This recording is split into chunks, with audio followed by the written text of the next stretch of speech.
Okay, let's talk about the octatonic scales. So again, a series of quite lofty sounding complicated words like the diminished scale, dominant diminished scale, half whole, whole half diminished scales to really explain what is at its core quite a simple concept really. So octatonic as a word makes you think 8. It is an 8-note scale. That's the concept behind any octatonic scale. And we're dealing with 2 in particular that are really and essentially the same scale, pretty much just modes of each other. We're going to be dealing with the diminished scale and the dominant diminished scale. Both what the scale is itself, how it sounds, I've just played it, and the chords that we can make from the notes. Really important things to latch onto when discussing these particular octatonic scales is their sense of symmetry. So we've got a symmetrical pattern that repeats and repeats. It's a simple and straightforward pattern. If we take a look at the half-whole diminished scale first, we will be moving in a semitone, and then a whole tone, and then a semitone, and then a whole tone, and then a semitone, and then a whole tone, and it just goes on and on ad nauseum like that. And of course, the whole half diminished scale is exactly the same thing. It's a whole tone, then a semitone, then a whole tone, then a semitone, which arguably they are the same scale. They're just modes of each other. Now, if we take a look at this from the context of C, just to make life easier, and how that looks theoretically, I'm going to go for the half whole diminished scale.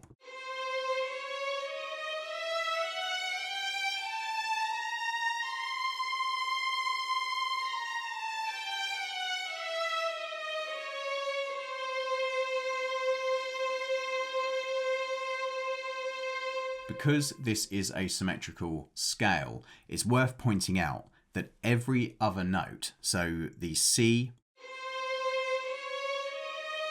the E flat, the G flat, and the A, they spell a diminished chord. But because this is a repeating pattern, they are also root notes of their own half-whole diminished scale. So the scale repeats itself every third note because it is a repeating pattern of semitone, whole tone, semitone, whole tone. So by the time you've played the C half-whole diminished scale, you've played the E flat half-whole diminished scale, you've played the G flat half-whole diminished scale, and the A half-whole diminished scale, which means out of our 12 semitones from our chromatic scale,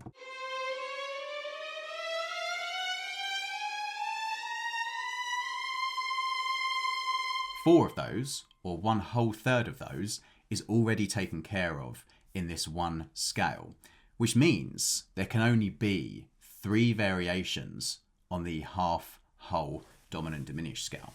There can only be 3 versions of that scale throughout all of Western music theory. All the time that we have 12 notes in our chromatic scale, we can only achieve 3 variations on our half-whole dominant diminished scale. So let's take a look at the chords that we can build from this scale. So if we take a look here at this piano roll, here's the scale as laid out. Let's listen to it as a cluster, kind of this huge clustery sound that is actually pretty cool. So that's every single note of the half-whole dominant diminished scale there. And then if we were to build chords from, say, the root note of C and start to work out what chords can actually be built from this scale, we'll have a series of both major and minor tonality chords. So the first chord that we could build would be the fully diminished 7th chord. Let's look at all of these from a 7th perspective because the triads can, of course, happen as well. So here's a C fully diminished chord.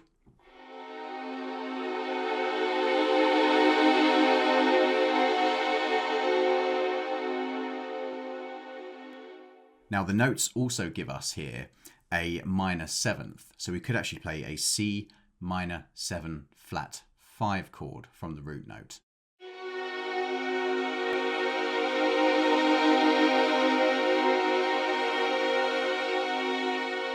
A very mysterious, very airy sounding chord. It's great. Now we also have a natural 5th. We also have the G natural, so we could also create a C minor 7 chord.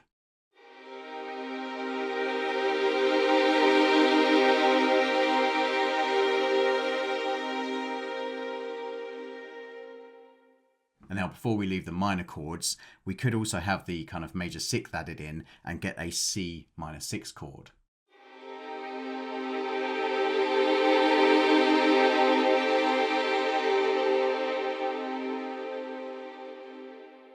Another really beautiful sound. Okay, now we also have a major third here, because the way the scale works, semitone, whole tone, semitone, we have a major third as well. So we can build a dominant 7 chord.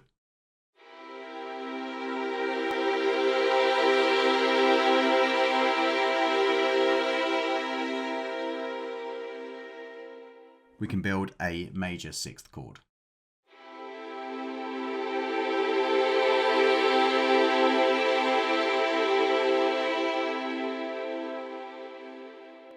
And we can also build these kind of Lydian sounding sharp 11 chords by using that F sharp in lieu of the 5.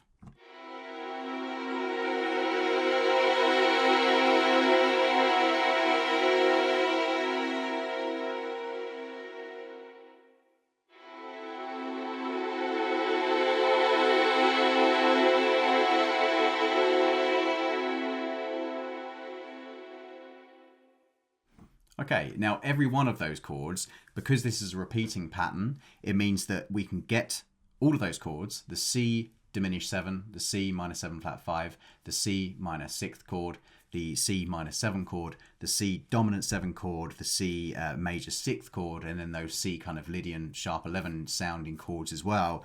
We can get those on C, we can get those on E flat, we can get those on G flat, and we can get those on A. So we have all of these permutations already built into the framework of this scale just by learning them from one root note initially. And then we get all of those variations across 4 different root notes. Because of course, when you play the C half whole dominant diminished scale, you are really also playing the E flat half whole dominant diminished scale. You are also really playing the G flat half whole dominant diminished scale and the A half whole dominant diminished scale. So then when we come to chord 2, when we come to the second note of the scale, this is far less lush in possibilities. We really only have access to a fully diminished chord.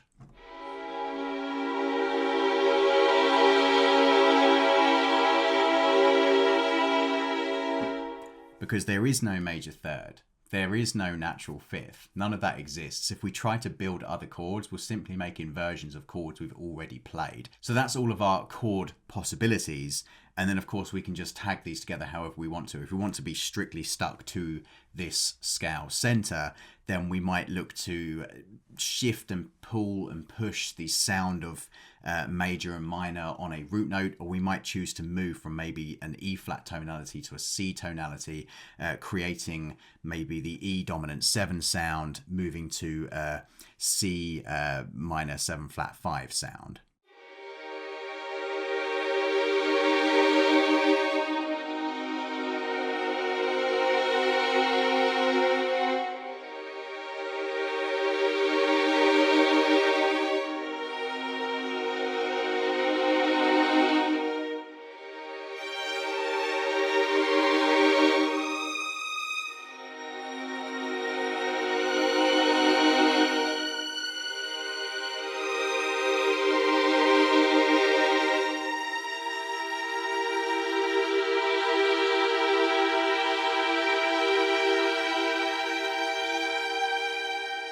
It's a really good fun scale to play around with. Yes, it does seem complicated on the surface, I think, but when you really drill down to some of the basic facts, if we just relay those, that the scale is moving in semitone, then whole tone, then semitone, then whole tone, meaning that the whole thing just keeps repeating. Every minor third, the exact same scale tone is going to happen again and again and again.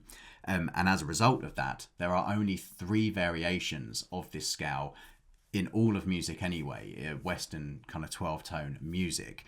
We would effectively get the C half whole dominant diminished, the C sharp or G or D flat half whole dominant diminished, and the D half whole dominant diminished. All 3 of those cover every single permutation of that scale. And then you could argue that the whole half diminished scale is simply the second degree of the first scale that we just learned, meaning that the root note can only be a diminished chord. There cannot be any other chords made from that. And then all the chords from the second degree would be all of those lovely lush chords that we've just discovered in the first exploration of the half whole diminished. Let's just switch gears quickly to show another example of that, where we play the whole half fully diminished scale now from C, and just take a listen to how that scale sounds.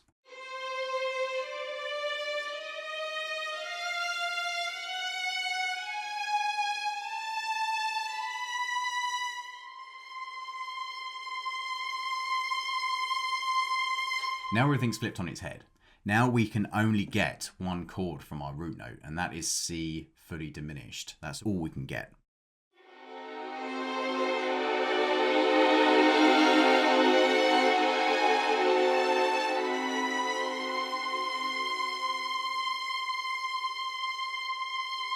And now all of those other lovely, lush and explorative kind of chords will be found on the second degree of this scale, will be found on the D.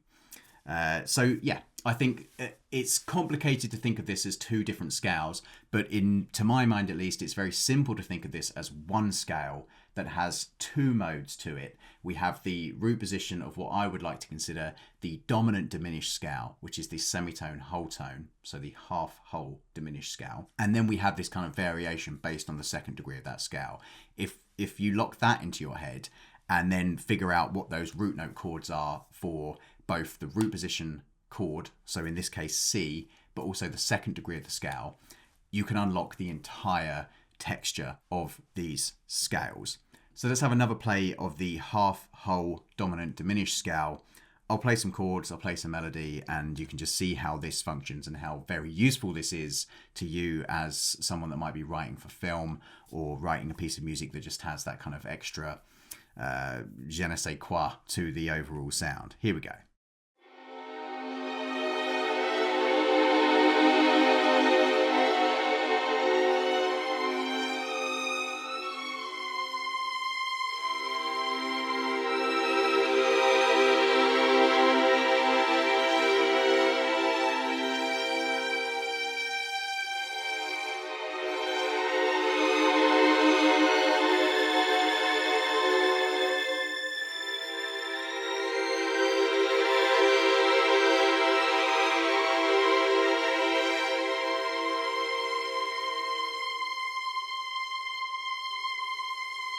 Using these techniques in conjunction with what we discussed in the first episode of Composer Tricks, where we talked about the chromatic mediant modulation and all the fun you can have with that.